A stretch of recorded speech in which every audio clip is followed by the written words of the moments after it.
The room glittered with chandeliers and fake smiles.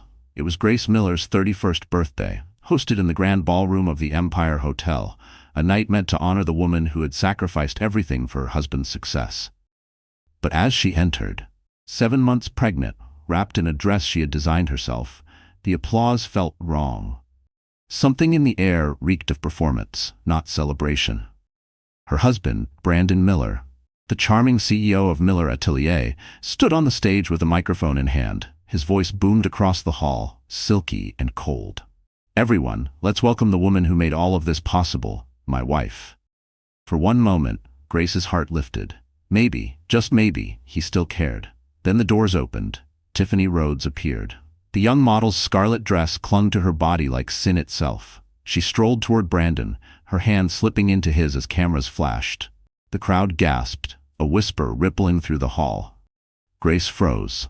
Her husband's next words shattered her. "But tonight, I want to honor someone who inspires me even more." He pulled Tiffany closer, planting a kiss on her cheek. "Our company's new face, and the woman who changed my life." Laughter and shock collided. Grace's bouquet slipped from her trembling hands. She felt the baby twist inside her as the world blurred. "Brandon, what are you doing?" she whispered. Tiffany smirked, stepping forward. "Oh, don't look so surprised, honey. You were always just the warm-up act." And then, in one horrifying motion, Tiffany tugged at Grace's gown. The silk tore from shoulder to waist, the fabric splitting under the bright lights. Gasps filled the room. Someone laughed. Someone filmed. Grace stood there, humiliated, clutching the torn fabric against her chest while her husband didn't move a muscle. Brandon turned to the guests, voice dripping with mock sympathy. "My wife's been under a lot of stress lately. Hormones, you know how it is." The audience chuckled uneasily. Grace's vision swam, her knees buckled. She felt the room tilt before darkness claimed her. The last thing she heard was Tiffany's cold whisper, "Happy birthday, darling." When she awoke in a hospital bed hours later, her hands instinctively went to her belly. The doctor's grim face said it all. She had nearly lost the baby. Brandon hadn't even come. Only a nurse's note sat on the bedside table. Mr. Miller requested his wife be discharged early. "The press needs a statement." Grace stared at the ceiling, numb. Her life had collapsed in a single night. But beneath the pain, a spark flickered. Quiet, fragile, but alive. And that spark would one day burn the world that humiliated her. The world outside her hospital window looked like a painting behind glass. Bright, unreachable, and cruelly indifferent. Grace Miller sat alone in a stiff white bed, one hand resting protectively on her swollen belly. Machines beeped softly beside her, marking the fragile rhythm of both her life and her baby's. Her throat was raw from crying, though no tears came now. She was empty, scraped hollow by betrayal and humiliation. A nurse entered quietly, setting a tray of food on the table. "You need to eat, Mrs. Miller," she said gently. Grace gave a faint nod but didn't move. "Your husband called," the nurse added awkwardly. Grace's heart jumped. "He did?" The nurse hesitated, eyes flickering with pity. "He said, he's sending someone from his office to handle your discharge papers. He won't be coming himself." Grace looked away, her lips trembling. "Thank you," she whispered, her voice barely audible. When the door closed, she buried her face in her hands and finally let the sobs escape. How could the man who once swore to love her through everything leave her here? After nearly losing their child, like an inconvenience to be signed off and forgotten. Her phone buzzed on the nightstand. The screen lit up with a notification from the Daily Style. She opened it, against her better judgment. Grace Miller suffers breakdown at her own party. Sources say husband planning divorce. Below the headline was a blurry video clip of the moment Tiffany ripped her dress. Her humiliation was now entertainment for millions. The comments were worse. "She looks crazy. Maybe she deserved it. That mistress is prettier anyway." The pain was physical. Her breath came in shallow bursts. She wanted to throw the phone, to scream, to vanish. Instead, she pressed a trembling hand to her belly. "I'm sorry," she whispered. "I promise I'll protect you. I won't let them destroy us." Hours later, the door opened again. A man in a gray suit entered, holding a clipboard. "Mrs. Miller, I'm from Miller Atelier's legal department. Mr. Miller asked me to deliver these." He placed a thick envelope on the table. "Divorce paperwork. He recommends a quick settlement for your emotional well-being." Grace blinked in disbelief. He's divorcing me now? The lawyer avoided her gaze.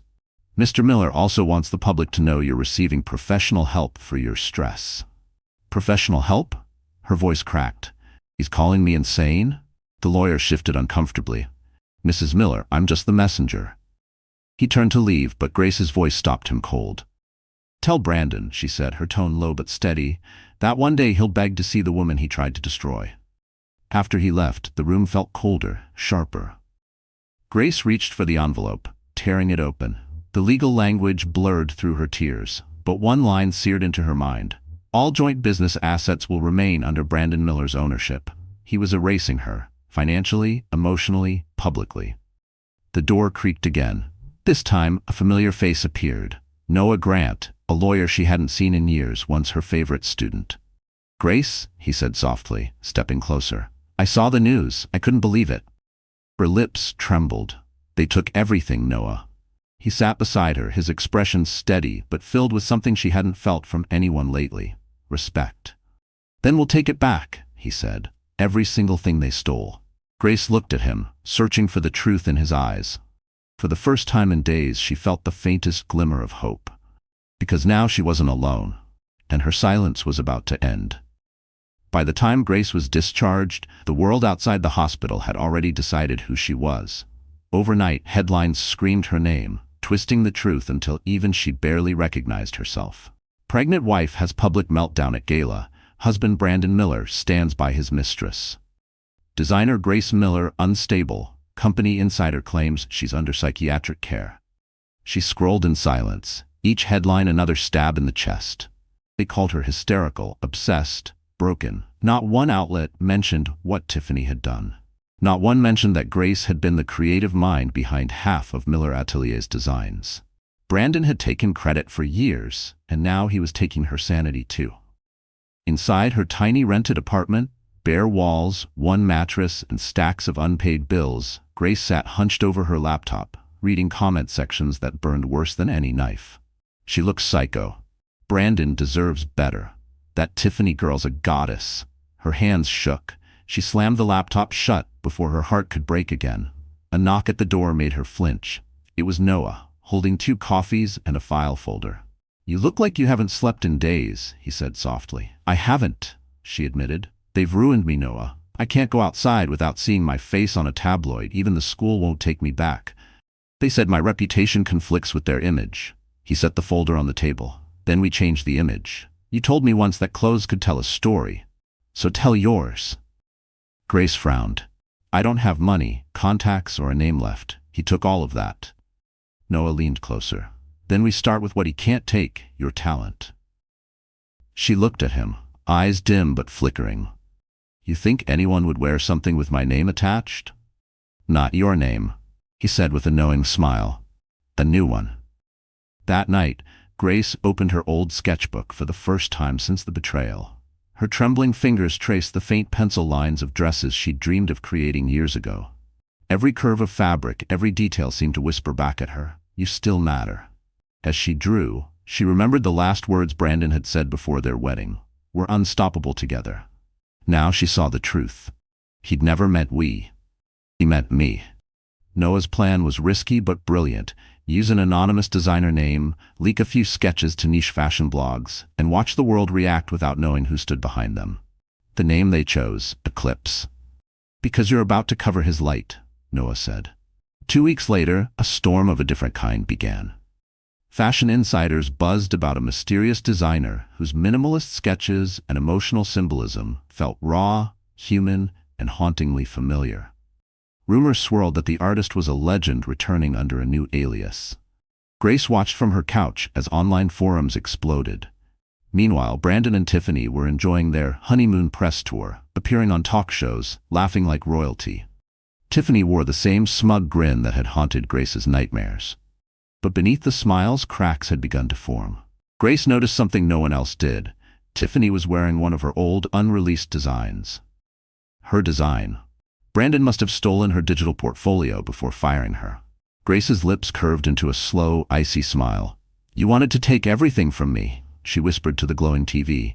Then I'll take it all back, starting with your empire. She opened a new sketchbook. the page clean and waiting. Pencil met paper. Every stroke carried vengeance, purpose, and rebirth. Outside, thunder rumbled over Manhattan. The storm that ruined Grace Miller was about to become the storm that saved her. The first time Grace saw her designs under the name Eclipse trending online, she didn't believe it. The sketches Noah had quietly leaked to 3 underground fashion blogs were now everywhere, from Instagram reels to glossy magazine teasers. The anonymity made it electric. Nobody knew who was behind the haunting, ethereal lines of the collection. People called it a silent rebellion wrapped in silk. Grace scrolled through the comments, heart pounding. Whoever Eclipse is, they understand pain. These designs feel like heartbreak and power stitched together. For the first time in months, she smiled. She wasn't invisible anymore. Across town, in the glass tower of Miller Atelier, Brandon Miller paced his office, furious. His assistant had just shown him an article from Vogue Runway comparing his upcoming collection to Eclipse's leaked sketches. They're saying this anonymous designer captures emotion better than we do. Brandon snapped. I want to know who's behind it. Tiffany Rhodes lounged on his leather couch, sipping champagne. Relax, baby, she purred. Trends come and go. No one threatens us. Brandon's jaw tightened. That's what you said about my ex-wife when you leaked those party photos. And now look, people are calling me a narcissist. Tiffany's smile faltered. You're still the face of the brand, they'll forget. But he wasn't so sure. For the first time, Brandon felt the weight of something closing in. Meanwhile, Grace worked in Noah's small studio, the walls plastered with sketches, fabric swatches, and deadlines. Her belly was rounder now, 8 months pregnant, but her focus was razor sharp. Every thread she sewed into the gowns felt like reclaiming a piece of her soul. Noah watched her in quiet admiration. You've changed, he said one night, handing her a glass of warm milk.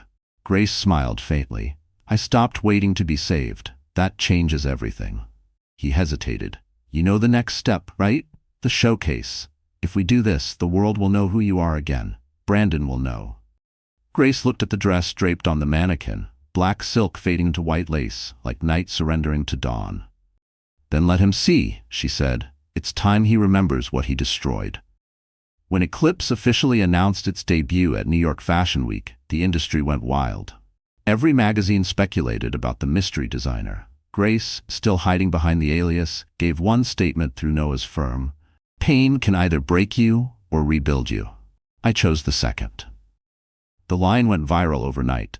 At the same time, Tiffany began to unravel. She'd started receiving anonymous messages, photos of her wearing stolen designs, screenshots of payments she'd secretly made from company accounts. Someone was leaking her secrets. Paranoia clawed at her mind.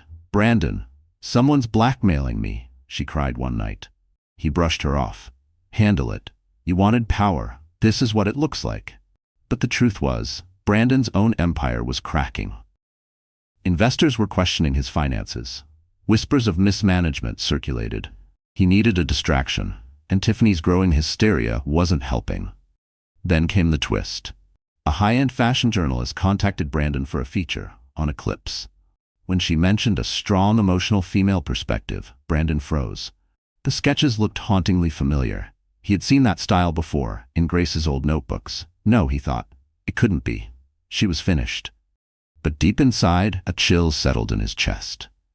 On the night before the Eclipse show, Grace stood by the window of her small apartment, watching the city lights shimmer. Her hand rested on her belly. We're almost there, baby, she whispered. Tomorrow they'll see me again, but not as the woman they broke. Thunder rolled across the skyline as if echoing her words, because tomorrow the ghost of Grace Miller would rise, and the world would remember her name. The night of the Eclipse debut arrived like a storm cloaked in starlight. Manhattan buzzed with whispers. Who was this mysterious designer who had captivated the fashion world without ever showing her face? Paparazzi lined the velvet entrance of the Metropolitan Pavilion, flashes exploding like fireworks. Celebrities, editors, and influencers crowded the space, desperate to witness what Vogue had already called the most anticipated collection of the decade. Backstage, Grace stood before a mirror, her reflection both familiar and foreign. The black silk dress she wore hugged her growing belly, 8 months pregnant, radiant yet fragile. Her hands trembled slightly as she adjusted a strand of hair behind her ear. Noah appeared behind her. calm but alert. "You don't have to go out there," he said softly. Grace met his eyes in the mirror. "Yes, I do. They stripped me of everything. My name, my dignity, my voice. Tonight, I take it back." He hesitated, then nodded. "Then let's make history." The lights dimmed. Music began, soft piano chords that built into something raw and powerful. One by one, the models walked the runway wearing designs that silenced the room, flowing fabrics that blended shadow and light, textures that seemed to breathe emotion. The final gown, a stunning white creation streaked with black threads, was titled The Torn Dress. It mirrored the one Tiffany had ripped open that night, but now the tier was stitched with silver, transforming humiliation into art.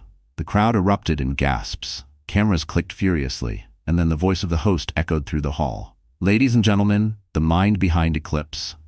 Grace stepped into the light. The room froze. Gasps rippled through the audience as recognition spread like wildfire. It's her? The wife? Grace Miller. For a heartbeat, she stood motionless, her eyes sweeping across hundreds of faces. The same industry that had mocked her now stared in stunned silence. The spotlight burned hot, but this time she didn't flinch. She smiled. "Good evening," she began, voice steady. "A year ago, I was humiliated in front of the world. I was told I'd never design again, never be respected again. But tonight proves that broken things can still be beautiful." Applause erupted. Loud, thunderous, unstoppable. Grace's eyes glistened. Somewhere in the back of the room, Brandon and Tiffany had arrived late, unaware of what they were walking into. When Grace's face appeared on the stage, Brandon's drink slipped from his hand. Tiffany went pale. "That's impossible," she hissed. "She's finished." Brandon's jaw clenched, eyes locked on his wife standing under the spotlight like a queen reborn. "She's not finished," he whispered. "She's just getting started." The show ended to a standing ovation. Reporters swarmed the stage, shouting questions, cameras flashing. Grace only said one thing before leaving. "Pain is temporary, but dignity lasts forever." Backstage, as she caught her breath, Noah approached, his eyes shining with pride. "You did it," he said. Grace exhaled slowly. "No," she corrected gently. Across the room, a journalist's phone buzzed with breaking news. Photos of Tiffany leaving the event in tears, Brandon yelling at her in the parking lot. The internet was already feasting on the irony. Grace glanced toward the chaos from afar, her lips curving into a faint, knowing smile. "Let them fight," she murmured. "They'll destroy each other faster than I ever could." The city lights shimmered beyond the glass walls, reflecting off her calm, determined eyes. Tonight, Grace Miller was no longer the woman in the torn dress. She was the storm-wearing silk, and the world was finally listening. By dawn, the world had already chosen its new queen. Grace Miller's face was everywhere, on fashion blogs, morning shows, even billboard screens in Times Square. The woman once mocked as unstable had risen like a phoenix, and people couldn't get enough. "Eclipse designer revealed to be betrayed, wife of Brandon Miller," one headline screamed. "From torn dress to triumph," read another. Grace woke to the sound of her phone buzzing nonstop. Noah had been fielding calls all morning. "You've been invited to Paris, Milan, even Tokyo," he said, scrolling through his tablet. "Everyone wants you. You're the story of the year." Grace smiled faintly, exhaustion written across her face. "Stories fade, Noah. I'm not done writing mine yet." While Grace's star blazed brighter, Brandon Miller's empire began to crumble. At the Miller Atelier headquarters, panic reigned. Sponsors were pulling out, investors were demanding answers, and social media was merciless. Every post about Eclipse came with comments dragging Brandon for his cruelty. Tiffany tried to keep up appearances. "We can spin this," she insisted, pacing their penthouse suite in a silk robe. "We'll say it was all a misunderstanding, that we supported her comeback." Brandon glared at her. "Supported her? You humiliated her, Tiffany. You made me a public villain." Her voice rose, sharp and venomous. "You were the one who told me to do it. Don't you dare pin this on me now." Their shouting match echoed off marble walls. A nearby camera crew, waiting for a scheduled interview, caught the argument through the open door. Within hours, the video leaked online. The perfect couple at war. Grace watched the clip later that night from Noah's office. Her lips curved, not in joy, but in justice. "They're imploding," Noah said quietly. "They were always going to," she replied. "People like them only stand when someone else holds them up." Once I stopped being their foundation, they collapsed. Still, Grace wasn't after fame. She was after truth. And she wasn't done. "Noah, I want to go through Miller Atelier's old accounts," she said. "Something's been off for years." He raised an eyebrow. "You think Brandon's hiding something?" "I don't think," Grace said, her tone steel. "I know." Over the next few nights, they pored through encrypted files Grace had backed up long ago. What they found made Noah sit back in disbelief. Brandon had been funneling company funds into offshore accounts under Tiffany's name, hundreds of thousands in marketing expenses that didn't exist. "This could bury him," Noah said. Grace's eyes hardened. "Then let's start digging." The next morning, Tiffany arrived at Miller Atelier to find auditors in the lobby. "What's happening?" she demanded. Brandon's lawyer looked pale. "The SEC opened an investigation. Someone tipped them off." Brandon's face drained of color. "Who would?" Then realization struck. Grace. He stormed into his office, slamming the door so hard the glass rattled. For the first time in his charmed career, he had no control. His empire was bleeding, his mistress panicking, and his wife, his ex-wife, was now more powerful than ever. That night, Grace stood on her apartment balcony, gazing out at the city. Her phone buzzed, a notification from the New York Times. Former CEO Brandon Miller under federal investigation for fraud. Noah stepped beside her, handing her a mug of tea. "You know this will destroy him," he said softly. Grace's expression didn't waver. "He destroyed me first." The wind rustled her hair, cool and clean. Somewhere far below, New York pulsed with noise. But up here, there was silence. The kind of silence that comes right before the thunder hits. Tiffany Rhodes had always known how to survive. She had clawed her way up from a small-town beauty pageant girl to a Manhattan headline. But this time, survival seemed impossible. When the news of the federal investigation broke, she sat frozen in her penthouse, staring at the television as the anchors dissected every detail. Brandon Miller, CEO of Miller Atelier, accused of corporate fraud. Sources claim his mistress may have been involved. Her wine glass slipped from her trembling hand, shattering on the marble floor. The phone rang seconds later. "Brandon." "Tiffany, don't talk to anyone," his voice barked through the receiver. "Delete everything. Emails, messages, transfers. Do you hear me?" She swallowed hard. "Brandon, they're saying my name." "Why me? You said the accounts were clean." "They were supposed to be. You were supposed to handle the payments quietly." "I did. Exactly how you told me," she snapped, voice breaking. "You made me the scapegoat." There was a long silence. When Brandon spoke again, his tone was colder. "You wanted to play with the big leagues, Tiffany. This is what it looks like. Handle it, or we're both going down." He hung up. She stared at the phone, her pulse racing. In that moment, Tiffany realized Brandon would throw her to the wolves if it meant saving himself. And suddenly she remembered every whispered conversation, every transfer, every lie he'd told her to protect his name. By noon, reporters camped outside her building. She couldn't step out without microphones shoved in her face. The glamorous life she'd built through deceit was collapsing. Her agent dropped her. Sponsors withdrew. The phone calls that once offered modeling contracts now carried threats of lawsuits. She hadn't slept in 2 days when the knock came. 2 men in dark suits, federal investigators. "Miss Rhodes, we'd like to ask you a few questions about Miller Atelier's financial activity." Her throat went dry. "Do I need a lawyer?" One of the agents met her eyes. "If you cooperate, this could go easier for you." That night, Tiffany made a choice. Self-preservation over loyalty. She called the hotline and offered everything she had. Emails, photos, voice recordings of Brandon instructing her to fake expenses and sign documents. Her voice shook, but her resolve hardened. "I'll give you proof," she said, "but I want immunity." Meanwhile, Grace sat across from Noah in their small office, the glow of computer screens illuminating the room. "If Tiffany turns, it's over for Brandon," Noah said.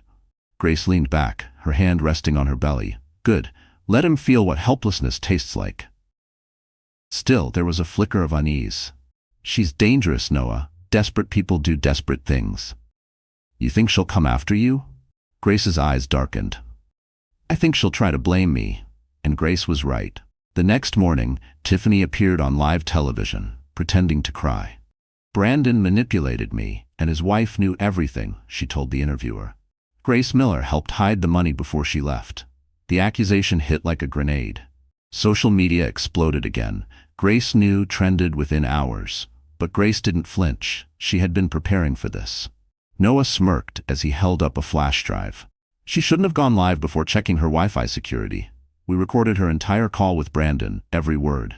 Grace exhaled slowly. Then let's make sure the world hears it. That night, Noah leaked the full audio.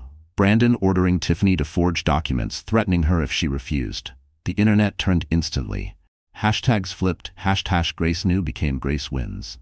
Tiffany's crocodile tears evaporated under the light of truth. Her modeling career was dead. Brandon's empire was ashes. Grace turned off her phone and looked out the window at the quiet city below. "Two snakes," she whispered, and they finally bit each other. But she wasn't celebrating yet, because every storm has one last strike of lightning before it's done. The headlines hit like bullets. Brandon Miller arrested for fraud and embezzlement. Eclipse designer cleared of all allegations. The media that once idolized him now tore him apart with the same ferocity. Every luxury magazine that had praised his genius ran the same photo. Brandon in handcuffs, head lowered, jaw tight. Grace watched the coverage from her apartment, her baby bump rising gently beneath a cream sweater. She didn't smile. There was no satisfaction in seeing the man who once promised forever being led away in disgrace. Only a quiet, hollow justice. Noah entered with 2 coffees and a cautious look. "It's official," he said. The SEC froze all of Brandon's assets. Tiffany's testimony sealed it. Grace nodded, her voice calm. He built his empire on lies. It's fitting it ends the same way. Still, she couldn't forget the night of the humiliation, the ripping sound of silk, the laughter, the flash of cameras. It would never leave her. But now, for the first time, the image no longer broke her. It fueled her. Across town, chaos erupted inside Miller Atelier headquarters.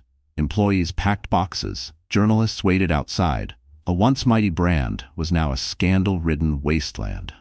Tiffany had been granted limited immunity for her cooperation, but she was blacklisted from every major fashion house. The girl who once strutted red carpets now hid behind tinted car windows. Inside a cold interrogation room, Brandon faced his reckoning. "You think I'm the only one?" he growled to the federal agent. "Everyone cheats the system. I just got caught." The agent slid a folder across the table. "Your wife didn't. That's why she's free, and you're not." For the first time, Brandon looked shaken. "Grace, she planned this," he muttered.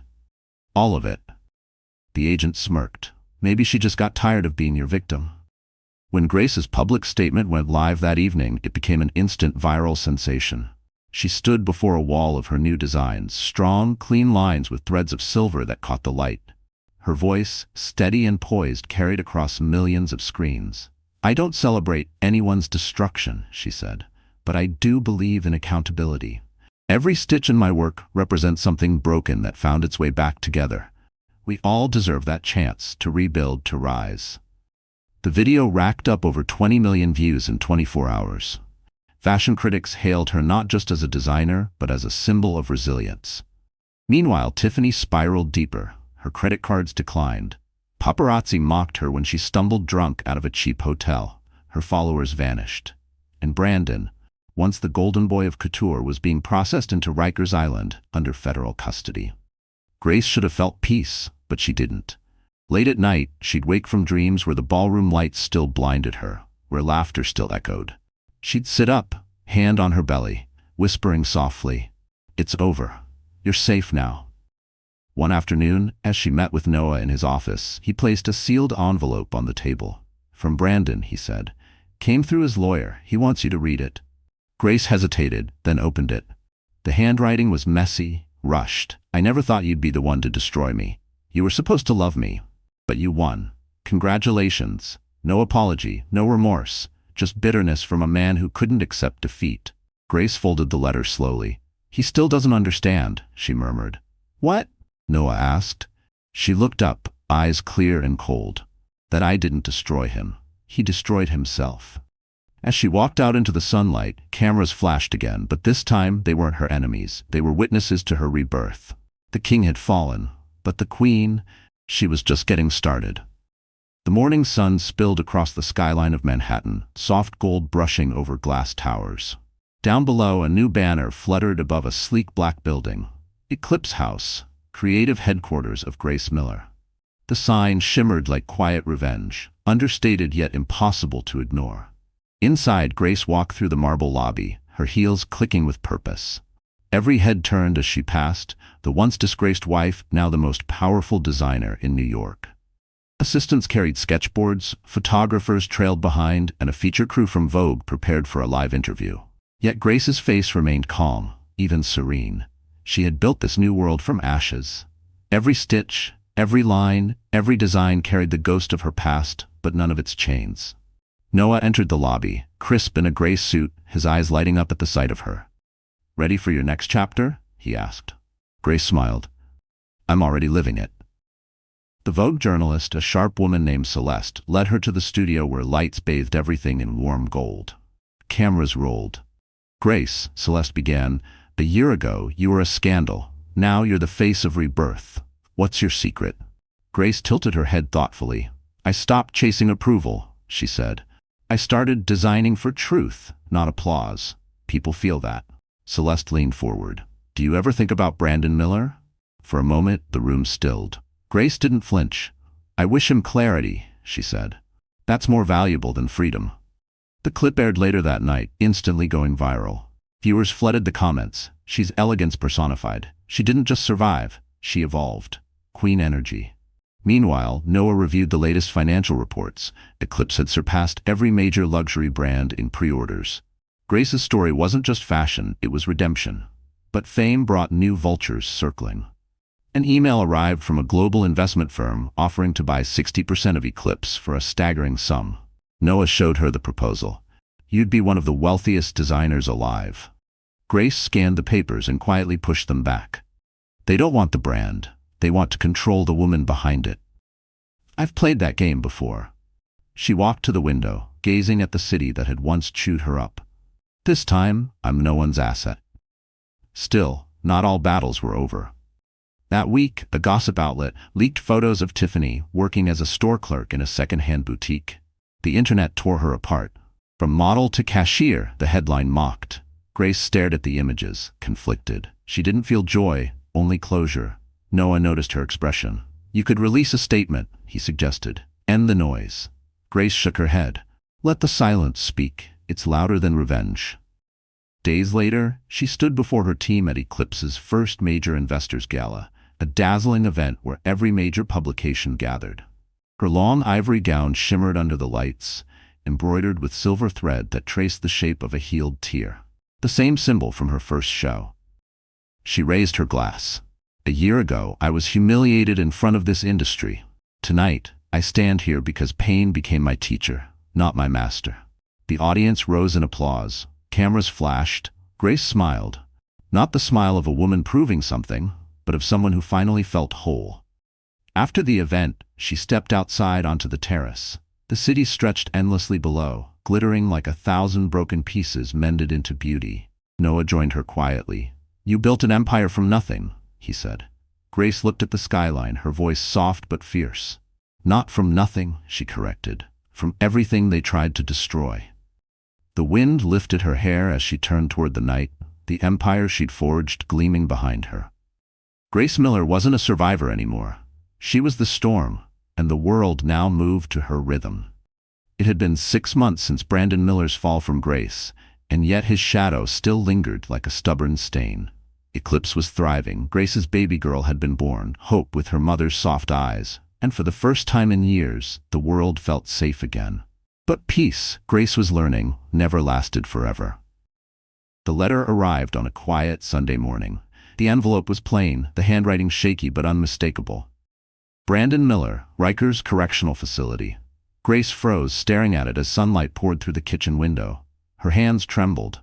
She thought she'd buried that name for good. Noah entered, holding baby Hope. "What's that?" he asked gently. "Ghost mail," she whispered. "From him." He frowned. "You don't have to read it." Grace hesitated, then slid a finger beneath the seal. The letter was short, only 1 page, but each word felt like a blade. "Grace, you won. I'm in hell, and you're a hero. Congratulations. But know this, everyone loves a redemption story until they find a new villain. They'll turn on you too. You're just next in line. Enjoy your throne while it lasts." be. Her breath hitched. She folded the letter carefully, refusing to let her face betray emotion.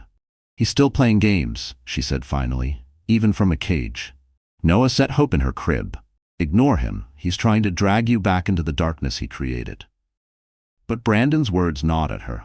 That night, she dreamed of the ballroom, the lights, the laughter, the ripping of silk. Except this time, when she looked up, the crowd wasn't laughing at her.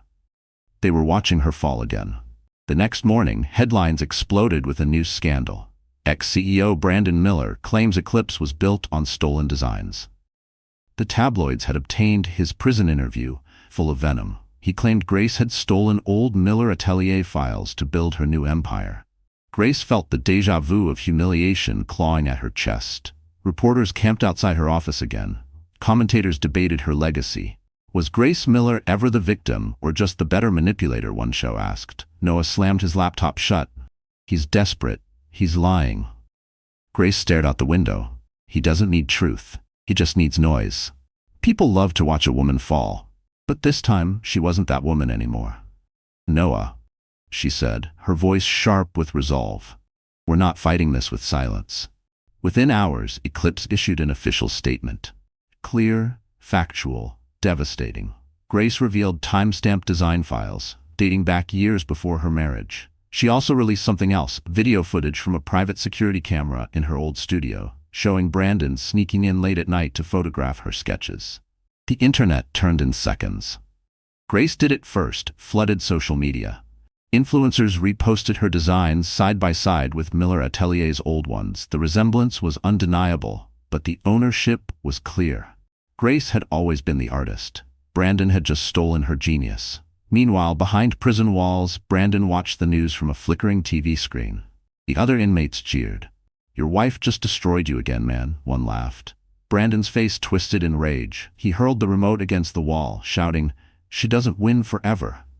But outside those bars, Grace held her daughter and whispered softly, we already did. Later that night, she burned the letter in a silver ashtray on her balcony. The flames curled around the paper, devouring the words that once held power over her. The wind carried the ashes away, scattering them into the New York skyline. Noah stepped beside her. Feels good? Grace exhaled. It feels final. The ghost of Brandon Miller was gone, but his downfall was only the beginning of her legacy. The storm had passed, but the fire inside Grace Miller never dimmed. It simply evolved. Months after the scandal faded, Eclipse wasn't just surviving. It was redefining luxury fashion. Every runway show sold out. Every dress carried a story of resilience. Yet behind the shimmering success, Grace was already planning something far greater. A legacy. She sat in her penthouse office overlooking Fifth Avenue, the city glowing beneath her. Noah entered quietly, holding a folder. The board wants to expand into Europe, he said. They're offering full creative control and a massive budget. Grace looked up from her sketches, her eyes thoughtful. Tell them no. Noah blinked. No, Grace, this could make Eclipse a global empire. She smiled faintly. Empires fall, Noah. I'm building something that lasts. She tapped the table gently. Education, opportunity, for women like me, women who were told they couldn't start over. That's when she revealed it. The Eclipse Foundation, a scholarship program for women escaping abusive relationships or corporate exploitation. She planned to fund fashion schools, mentorships, safe housing, and business grants. If I can turn pain into art, she said, they can turn theirs into power. Noah looked at her with admiration. You're not just designing clothes anymore. You're designing futures. Grace's lips curved. Exactly. But not everyone celebrated her rise. Behind bars, Brandon Miller still fumed. A journalist's expose about his crimes was set to air, but he refused to sign the release. He spent hours pacing his small cell, muttering her name like a curse. Grace Miller thinks she's invincible, he hissed. Let's see how she handles the truth. He reached out to an old associate on the outside, a disgraced former CFO named Leonard Price, offering information in exchange for money. Brandon claimed that before his arrest, he had hidden sensitive documents tying Eclipse's startup funding to one of his offshore accounts. If released, it could tarnish Grace's spotless reputation. Back in New York, Grace's instincts prickled. Late one evening, she found an unmarked envelope waiting on her office desk. Inside, copies of old bank statements with her name forged on them. A single note read, "Nothing stays clean forever." Noah examined the documents under a lamp. "They're fake, but convincing. Brandon's trying to pull you down again." Grace's voice was cool but steady. "Then let's finish this once and for all." She called in her legal team and financial forensics experts. Within days, they traced the forgery directly to Leonard Price and through him to Brandon's prison account.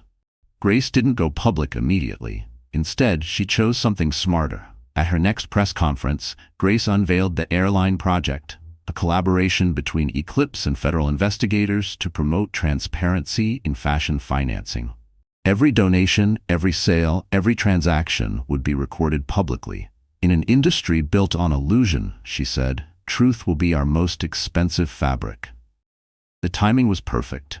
The same morning her announcement went live, federal agents raided Leonard Price's office, uncovering the fake records and exposing Brandon's involvement.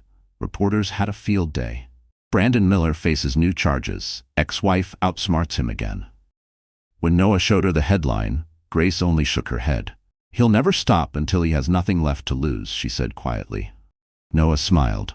"He's already there." That night, Grace returned home and stood over her sleeping daughter. Hope's tiny hand curled around her finger, soft and trusting. Grace whispered, "You'll never know what it's like to be powerless. That ends with me." As the city lights shimmered beyond the window, Grace felt it deep in her soul. The world no longer owed her justice. She was justice.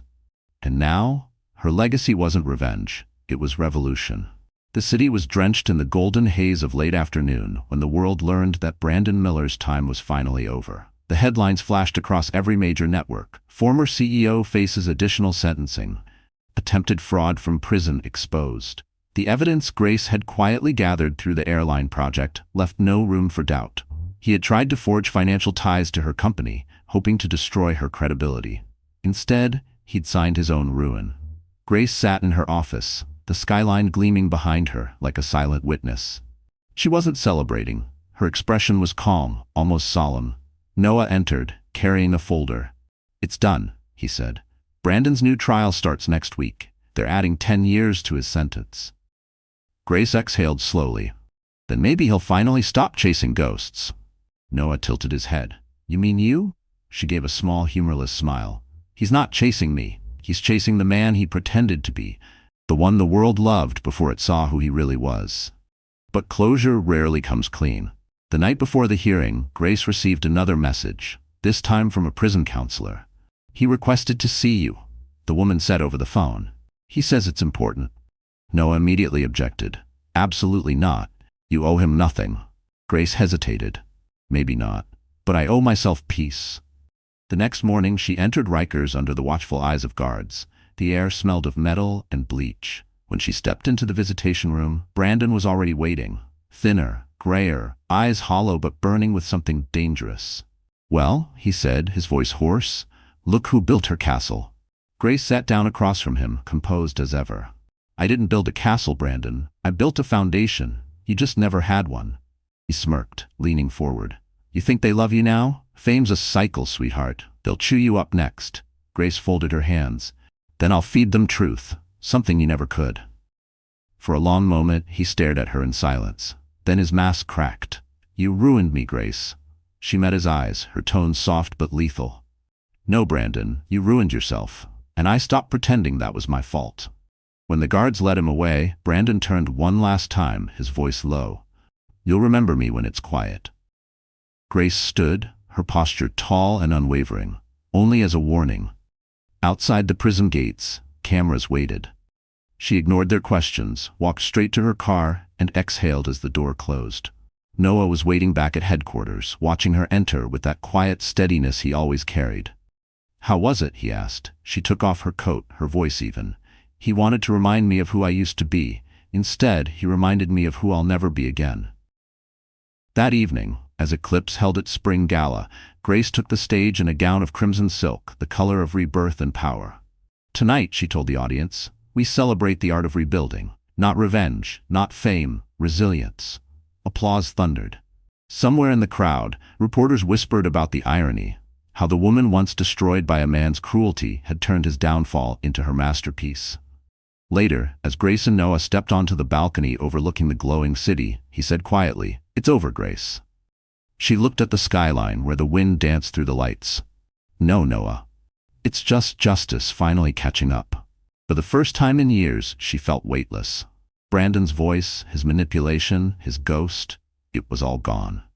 The storm that once broke her had become her legacy's fuel, and Grace Miller was finally free. The week after Brandon's sentencing, Grace Miller's name dominated every media outlet in the world. Not as the betrayed wife, not as the fallen designer, but as the woman who rewrote survival. Major headlines captured her transformation. Grace Miller, from scandal to symbol of strength, the designer who turned her pain into power. The public, once divided between pity and gossip, now united in admiration. Eclipse's sales soared beyond imagination, but Grace hardly looked at the numbers. Money had never been the goal, it was meaning. Inside the shimmering hall of the Metropolitan Museum of Art, the Women of Vision Gala unfolded. The room was a constellation of cameras, sequins, and whispered awe. Grace stood at the center in a gown of deep sapphire silk, her hair swept back, her posture regal. Tonight, she would receive the Lifetime Visionary Award, the youngest recipient in the gala's history. As the announcer's voice filled the hall, Grace glanced at Noah, who stood nearby in a dark suit, pride gleaming in his eyes. He mouthed, "You earned this." When her name was called, applause erupted like thunder. Grace stepped onto the stage, and for a heartbeat, she froze. Not from fear, but from realization. A year ago, she had stood on a stage in shame. Now, she stood in triumph. She began softly, her voice carrying through the glittering hall. "There was a time I thought my story ended the night my dress was torn. I believed pain defined me, but I learned that pain doesn't define, it refines." The audience leaned in. Grace continued, each word deliberate, powerful. "This isn't just my story. It's every woman's story who was ever told she was too emotional, too fragile, too broken. We're not broken, we're becoming." Tears glimmered in the crowd. Editors, models, and CEOs, all the people who once whispered behind her back, rose to their feet. Cameras flashed, recording history. Backstage, a producer whispered, "That speech will be quoted for years." Noah approached, a soft smile playing at his lips. "You didn't just win tonight, you changed the narrative." Grace exhaled slowly. "I didn't change it, I reclaimed it." Across the city, TV screens glowed with her image. Even in prison, Brandon couldn't escape her. The gala streamed live, and as her face appeared on the flickering screen in the common room, the other inmates laughed. "That's your ex, huh?" one said mockingly. Brandon turned away, eyes burning with humiliation. Grace's voice filled the air, calm and victorious. "What was meant to humiliate me became my greatest weapon." The irony wasn't lost on him. She had won in every way that mattered. Meanwhile, Tiffany Rhodes sat alone in a dim cafe, watching the same broadcast. Her reflection in the window looked older, faded. The phone she once used to call paparazzi for attention was now cracked and silent. As Grace's speech ended, Tiffany whispered, almost to herself, "You really did it, didn't you?" For the first time, there was no envy in her tone, just quiet surrender. Back at the gala, Grace held the Crystal Award high under the spotlights. The engraved words read, "Grace Miller, Visionary, Survivor, Revolution." After the ceremony, she and Noah slipped outside into the cool Manhattan night. The city hummed with energy, but the two stood still, taking it in. "Do you ever think about how far you've come?" Noah asked softly. Grace smiled, looking up at the glowing skyline. "Every day, but I don't look back in regret anymore. I look back in gratitude. It's where I found my fire." A single gust of wind swept through the street, carrying the sounds of applause still echoing from the hall. Grace Miller wasn't just a name now. She was a legend, proof that a woman's rise can begin at the very moment the world tries to tear her apart. The city was quiet after the storm of applause faded. Grace Miller had gone from scandal to legend, but peace never lasted long in her world. The past, it seemed, wasn't finished with her yet. It was a cold Thursday afternoon when the ghost returned. Grace was in her office at Eclipse House, reviewing the final sketches for her upcoming Paris showcase, when her assistant entered, pale and hesitant. "Miss Miller," she said softly, "someone's here to see you. She says it's urgent." Grace didn't look up. "If it's press, tell them to contact my team." "It's not press," the assistant whispered. "It's Tiffany Rhodes, For a moment, the air in the room froze. Grace's pen slipped from her hand. She turned slowly, disbelief flickering across her face. "You're joking." But when she stepped into the lobby, there she was. Tiffany. The woman who once ripped her dress and her dignity stood before her, unrecognizable. Her hair was dull, her makeup smudged, her expensive clothes replaced by a worn coat. The arrogance that once radiated from her was gone. "Grace," Tiffany said, her voice trembling. "Please, I just need 5 minutes." Noah, standing nearby, frowned. "She doesn't owe you anything." Grace lifted a hand. "It's fine." Her tone was calm, measured. 5 minutes. They sat across from each other in the conference room, silence stretching between them. Tiffany's eyes filled with tears. "I know I have no right to be here," she began. "But I'm out of options. The industry blacklisted me. I can't even get a job modeling handbags now. I've been living in a shelter." Grace's expression didn't soften, but her gaze was steady. "Choices have consequences, Tiffany. You helped destroy me once." Tiffany's voice cracked. "I know, and I regret it every day. But Brandon, he made me believe you were the enemy. He said you wanted to ruin us." Grace gave a bitter laugh. "And you believed him? The man who used you until you were convenient to discard." Tiffany lowered her eyes. "I was stupid. I thought love made me powerful. Turns out it just made me disposable." She hesitated, then slid a flash drive across the table. "That's why I'm here. Before Brandon was arrested, he recorded videos. Blackmail on investors, politicians, people in fashion. If they leak, they'll destroy more lives. I kept copies, just in case." Grace stared at the small device. "And why give this to me?" "Because you're the only one who can do the right thing," Tiffany said quietly. "You always were." Grace didn't speak for a long moment. The irony wasn't lost on her. The same woman who had once humiliated her now came begging for help. "If I take this," Grace finally said, "you disappear. No more headlines, no more interviews, no more lies." Tiffany nodded. "I don't want fame anymore. I just want peace." Noah entered as Tiffany left. "You can't trust her," he warned. "I don't," Grace said, holding the flash drive tightly. "But truth doesn't care who delivers it." That night, she reviewed the files. They were explosive, proof of bribery, cover-ups, the kind of corruption that ran deep in the industry Brandon once ruled. Grace didn't hesitate. She turned them over to federal investigators the next morning. When the news broke, the scandal rocked the fashion world again. Major figures resigned overnight. Grace's integrity soared higher than ever. Somewhere in a small cafe, Tiffany watched the coverage, tears streaking her face. She whispered, "You did the right thing, again." And in her office, Grace stared out at the skyline, knowing she'd finally closed the last door of her past. Forgiveness wasn't weakness, it was freedom, and Grace Miller had just claimed hers. The snow fell softly over Manhattan, blanketing the city in silence. Inside her townhouse overlooking Central Park, Grace Miller sat by the window, her baby daughter asleep in her arms. Hope was nearly a year old now. Chubby cheeks, bright eyes, and a laugh that could melt even the coldest winter morning. For Grace, every giggle was a reminder that beauty could still be born from pain. She rocked gently, humming a lullaby her mother once sang. Across the room, sketches of her upcoming Eclipse collection covered the walls, this one called The Promise Line, inspired by rebirth and motherhood. Each piece was designed to tell a story of resilience through gentleness, not anger. Noah entered quietly, carrying 2 mugs of tea. "You've been awake since dawn again," he said, smiling. Grace looked up. "I can't help it. Every time she sleeps, I design. It's like she gives me new energy." He sat across from her, watching the baby breathe peacefully. "You know, she looks just like you when you're determined. Same furrowed brow." Grace laughed softly. "Poor thing." But beneath the warmth, something deeper stirred. Grace had spent the last year fighting, building, surviving, but she hadn't allowed herself to simply live. And now, as she gazed at her daughter, she realized she owed Hope more than a name born from pain. She owed her a world where love wasn't a battlefield. Later that afternoon, Grace and Noah took Hope for a walk through Central Park. The snow crunched under their boots, and photographers in the distance snapped pictures. But this time, Grace didn't hide. The cameras no longer symbolized exposure. They represented acknowledgement. The world had seen her broken. Now it saw her whole. As they strolled, Noah spoke quietly.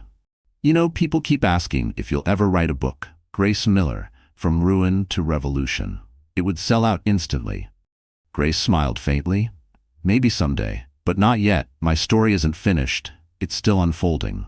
He nodded, but there was something tender in his eyes. Then let me be part of it.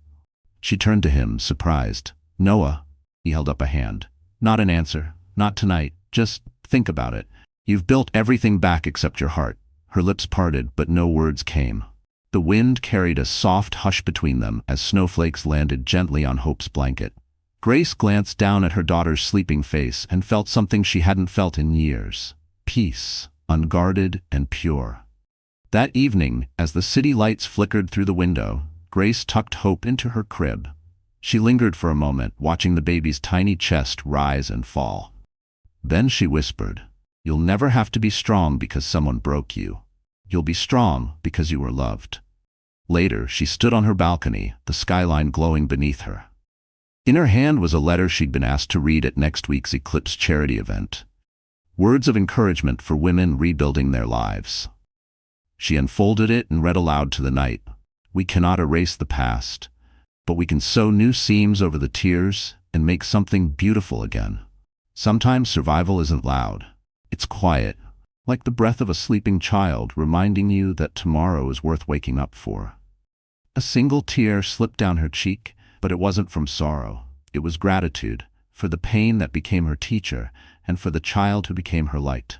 Behind her, Noah stood quietly, his voice soft. "You're not just rebuilding lives, Grace. You're rewriting what it means to survive." Grace turned toward him, her eyes glimmering. "No, Noah, I'm teaching her how to live." And as snow blanketed the city, Grace Miller finally understood the greatest revenge wasn't power, it was peace. Paris glowed that spring like a city reborn, streets slick with rain, the Eiffel Tower shimmering through the fog. For Grace Miller, it was a full-circle moment. 2 years ago, she had left Paris humiliated and forgotten, her career in ruins. Now she was returning not as a guest, but as the headliner of Paris Fashion Week. The invitation alone had sent shockwaves through the industry. Eclipse presents the runway of redemption. The night before the show, Grace stood alone inside the Grand Palais, the cavernous space filled with scaffolding, mirrors, and half-finished magic. Dozens of seamstresses and stylists moved like quiet spirits around her, preparing the pieces that had already made international headlines. This collection wasn't about revenge, it was about freedom. Each design was inspired by a chapter of her story: shattered glass turned into crystal embroidery, ripped seams mended with threads of light, soft fabrics layered over scars of metal. The final gown, Rebirth, was made of translucent silk that changed color with every movement, symbolizing transformation. Noah entered, carrying a folder of press schedules. "You've got Vogue, Elle, and even Harper's Bazaar all begging for pre-show exclusives," he said, half smiling. Grace adjusted a mannequin's collar, her fingers calm. "They'll get their story on the runway, not before." He studied her for a moment. "You're not nervous?" She shook her head slowly. "I've already lived my worst night on a runway. Nothing scares me anymore." The next evening, the Grand Palais glittered under the soft gold of chandeliers. Rows of journalists, celebrities, and fashion icons filled the seats, whispering with anticipation. The air buzzed with curiosity. What would Grace Miller, the woman who had risen from ashes, reveal this time? As the lights dimmed, a hush fell. A single spotlight illuminated the stage, and the music began, a haunting violin that built into something powerful and fierce. Models stepped out one by one, their gowns whispering stories of pain, strength, and resurrection. The crowd was mesmerized. When the final model exited, the lights shifted to soft white, and Grace appeared from behind the curtain. She wore the Rebirth gown herself, its silk glowing like living fire. The room erupted in applause that shook the walls. Tears welled in her eyes, but she didn't hide them. "Mercy," she whispered into the microphone, her voice trembling yet strong. "When I lost everything, I thought my story ended. But sometimes the end is where truth begins." In the front row, fashion legend Mireille Dupont, who once refused to feature Grace's work after her scandal, rose first, clapping with tears in her eyes. One by one, the audience followed until the entire hall stood on its feet. Backstage, reporters crowded around her, shouting questions. "Grace, what does redemption mean to you?" one called out. She smiled faintly. "It's not about proving people wrong. It's about proving to yourself that you were never broken in the first place." After the show, she slipped out through a side exit, seeking a moment of quiet. Outside, Paris shimmered, the streets glistening from light rain. She stood beneath the Eiffel Tower, feeling the cool breeze brush her cheeks. Noah found her there, umbrella in hand. "You did it," he said softly. Grace turned to him, the lights of the tower reflected in her eyes. "No," she whispered. "We did it. Everyone who ever thought they were finished, we showed them what rebirth looks like." He stepped closer, brushing a raindrop from her hair. "So what's next for Grace Miller?" She looked toward the horizon, a slow smile spreading across her face. "Now, I start designing for the future." As the tower sparkled behind them, Grace knew that the girl who once stood trembling in a torn dress had vanished forever. In her place stood a woman who had turned pain into poetry, and Paris into her stage. Paris was behind them, but the echo of applause still lingered like perfume on the air. For weeks after her show, Grace Miller was everywhere. On magazine covers, in interviews, on talk shows. The world called her the woman who redefined survival. Yet when the lights dimmed and the cameras stopped flashing, Grace found herself facing something she hadn't expected. Silence. Not the silence of loneliness, but the kind that whispers, "What now?" One evening, back in New York, she stood in her apartment kitchen, barefoot, hair pulled up messily, spooning baby food into Hope's mouth. The baby laughed, pure and unfiltered. Grace smiled back, feeling a quiet contentment she hadn't felt in years. Then came a knock on the door. She opened to find Noah standing there, rain glistening on his coat.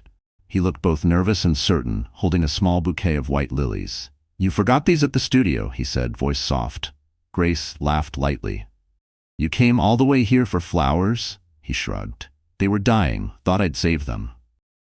Their eyes met, the air thick with unspoken history. For 2 years, Noah had stood beside her, never pushing, never asking for more than she could give.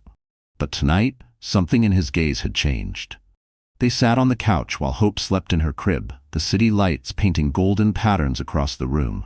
"You know," Noah said quietly, "I used to think love meant losing yourself for someone. But watching you, I realized it's about finding someone who lets you be more of who you already are." Grace looked down, her heart tightening. "I stopped believing in love a long time ago." "I know," he said, "but maybe love didn't stop believing in you." For a long moment, neither spoke. Outside, rain began tapping against the glass, gentle and rhythmic. Noah reached over, brushing a strand of hair from her face. She didn't pull away this time. "You've rebuilt everything, Grace," he whispered. "But even empires need warmth." Her eyes glistened. "And what if warmth becomes weakness?" He smiled softly. "Then it's the most beautiful weakness in the world." She wanted to protest, to retreat behind her fortress of strength, but her heart, stubborn and scarred, betrayed her. She leaned in slightly, her voice barely a whisper. "I'm still learning how to trust again."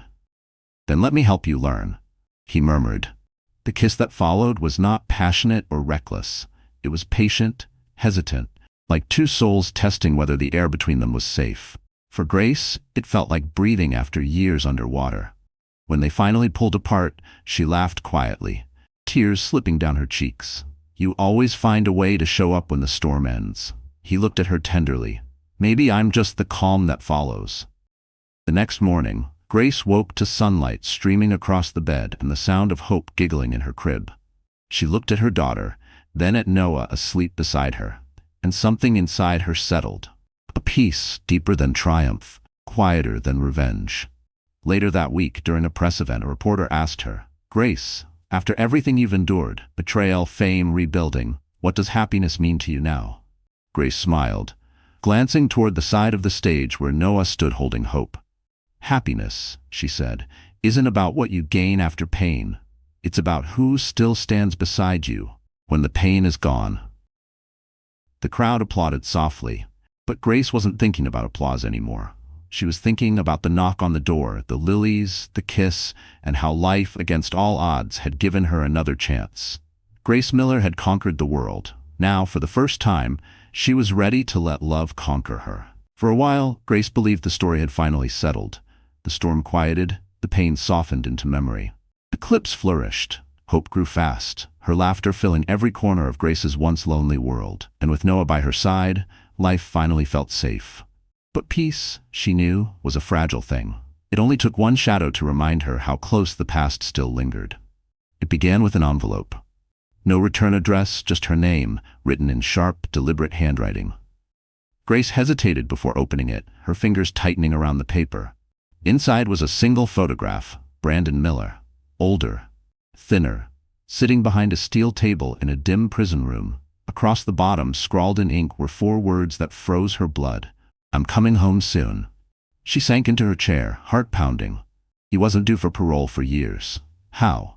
Noah found her still staring at the photo when he walked in. "What is it?" She handed it to him. His expression darkened instantly. "He's bluffing," Noah said firmly. "He's trying to get in your head again." Grace swallowed. Or he's found a way out. That night, she couldn't sleep. The air outside her window was heavy, electric, as if the city itself was holding its breath. When she finally drifted off, she dreamed of the ballroom again, of silk ripping, of laughter echoing, of a hand tearing at her dress. Only this time when she turned, Brandon wasn't the one standing there. It was Hope, crying softly, surrounded by cameras. Grace woke up shaking. Days passed and the unease grew. Strange emails flooded Eclipse's inbox, anonymous tips, fake interviews, phishing attempts targeting her financial files. Noah hired cybersecurity experts, but the pattern felt too personal. "Someone's testing you," he warned, "trying to find a crack." Then came the call. It was from a prison counselor in upstate New York. Brandon had been transferred to a hospital after what officials called a psychological episode. He wasn't dying, but he wasn't stable either. Grace didn't know how to feel, fear, pity, or relief. Still that night, she sat on her balcony, the city lights flickering below. She whispered to the cold air, "Why can't you just stay gone?" A voice behind her broke the silence. "Because men like him never really leave." Noah stood in the doorway, watching her. "They haunt the people they couldn't control." She turned toward him, exhaustion in her eyes. "What if he finds a way out? What if he hurts someone again?" Noah stepped closer, his hand resting on her shoulder. "He already lost the only thing that ever gave him power, you. He can't touch you anymore." But even as he said it, the unease didn't fade. Grace had built her life on logic and control, yet something about the message, "I'm coming home soon," felt like a promise, not a threat. A week later, her fears deepened. A journalist from the New York Times contacted her, saying Brandon had sent them a manuscript, his memoir. In it, he painted himself as the true victim, the loving husband destroyed by an ambitious wife. The publisher wanted her response before they printed excerpts. Grace stared at the email, fury and dread mixing inside her. "He's rewriting history," she whispered. Noah's jaw tightened. "Then it's time you tell yours." Grace nodded slowly, resolve hardening. "No more silence. He can't twist the truth if I own it first." She called her publicist the next morning. "Set the date," she said. "We're doing the real story of Grace Miller, live." The storm was returning, but this time, Grace was ready to meet it head-on. Because before dawn, the darkest hour always belongs to those strong enough to face it. The studio lights burned hot against Grace Miller's skin, far brighter than any runway spotlight she'd ever stood under. Cameras lined the room, lenses focused solely on her. Millions were watching live. The network billed it as the real story of Grace Miller, her truth unfiltered. It wasn't a press stunt. It was a reckoning. Behind the glass, producers whispered cues into earpieces, and social media counters ticked upward. Grace Miller Live was already trending worldwide. Grace sat across from journalist Dana Cole, a woman known for dismantling power players with surgical precision. But tonight, Grace didn't fear questions. She feared silence. Because silence was what Brandon had always used to control her. "Grace," Dana began, her tone even but sharp, "Brandon Miller's memoir paints a very different story, one where you were the manipulator, the architect of his downfall. Why speak now?" Grace took a slow breath. The world seemed to hold it with her. "Because truth," she said softly, "isn't loud, it's patient. It waits until you're brave enough to tell it." Dana leaned forward. "Did you destroy him, Grace?" "No," Grace said simply. "He destroyed himself. I just stopped cleaning up his messes." The audience in the studio stayed still, silent.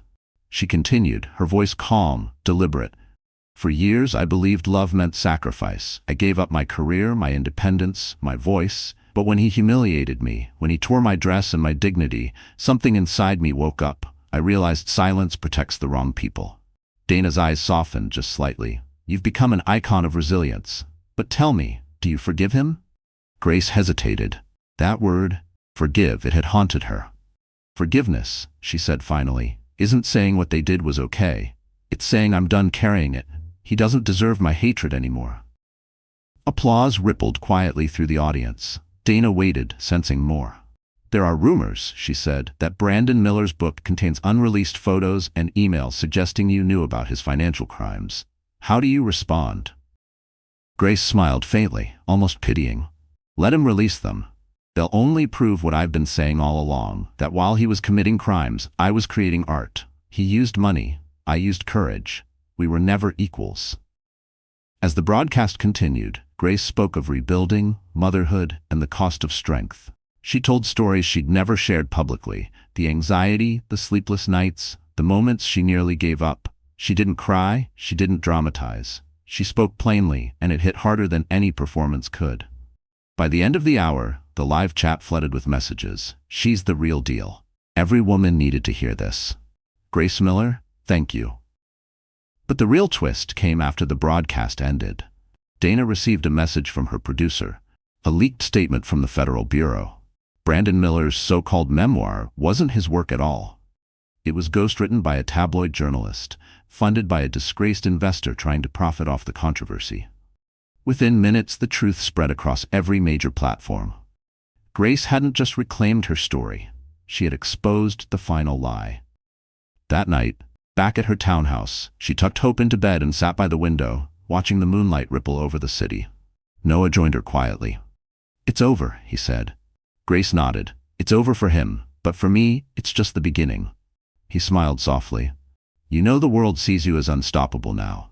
She turned to him, eyes steady. I'm not unstoppable, I'm just unafraid. Outside, New York pulsed with life.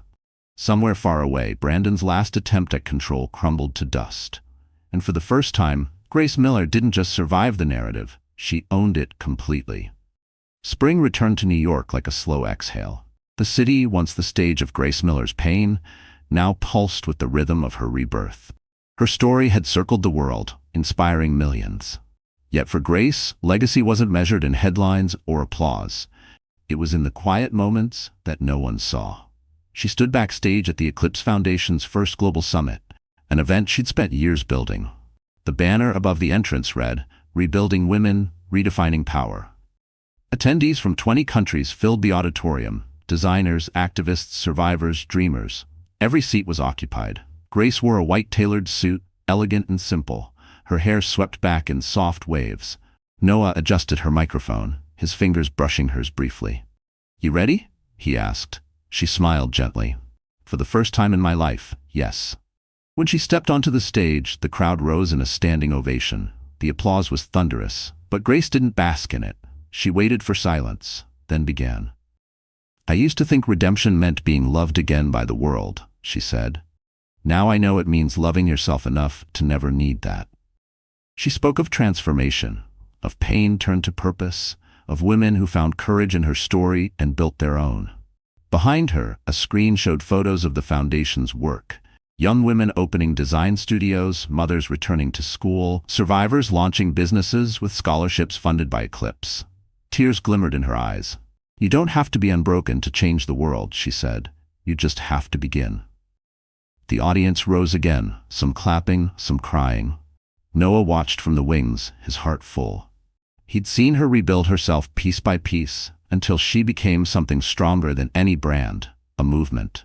After the speech, Grace slipped away to a quieter room, taking a moment alone. On the table sat a single framed photograph of her younger self, standing beside Brandon at an old gala, her smile bright but hollow. She stared at it for a long time before turning it face down. That chapter was over. When she walked outside, the evening air was soft and golden. The city glowed under the last light of day. Noah found her leaning against the railing, looking at the skyline that had once witnessed her fall. He handed her a small box. It's not diamonds, he said with a playful grin. She opened it to find a silver pendant shaped like a stitched heart. The inscription read, To rebuild is to reign. Grace laughed softly, tears threatening again. You never stop surprising me, he smiled. Neither do you. They stood there for a while, the world humming below them. The wind carried faint echoes of laughter, the heartbeat of a city that had learned her name through scandal but kept it through admiration. Grace turned to Noah. "Do you ever wonder what would have happened if none of it had?" He shook his head.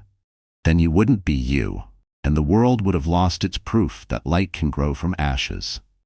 She looked at him for a long moment before whispering, "Then I guess it was all worth it." From the balcony, she could see a billboard across the street, a massive black and white portrait of her holding hope in her arms, with the words "Eclipse, where strength begins." The image wasn't about glamour or fame. It was about truth. Hope toddled out from inside, reaching for her mother's hand. Grace lifted her up, pressing a kiss to her forehead. "You see that, baby?" she murmured. "That's us. Proof that no one can take your light, not even the ones who try to tear it apart." As the sun dipped below the skyline, the city lights flickered to life, mirroring the stars above. Grace stood between them, between heaven and earth, past and future, pain and peace. And in that moment, she finally understood what her story had always been about. Not revenge, not survival, but the quiet, unshakable power of becoming whole again. So, that's how the story ends, my wonderful friends. You're still here, aren't you? If you've stayed until something in Grace's journey touched your heart, maybe because deep down, you faced your own kind of storm too. Grace's story isn't just about revenge or success. It's about healing. It's about learning, as the Stoics once said, that we suffer more in imagination than in reality. Life will break you, yes, but as Marcus Aurelius wrote, the obstacle is the way. Every wound is a lesson in disguise, every betrayal a bridge to strength. Grace didn't win because she fought harder. She won because she learned to let go, to forgive, to rebuild. And maybe that's the message for all of us. Peace isn't found in control. It's found in acceptance. If her story reminded you of your own resilience, do me one small favor. Hit that like button. Share this story with someone who needs hope tonight. And don't forget to subscribe to our channel. Because here, we don't just tell stories. We remind you that even in the darkest moments, you still hold the power to rise again.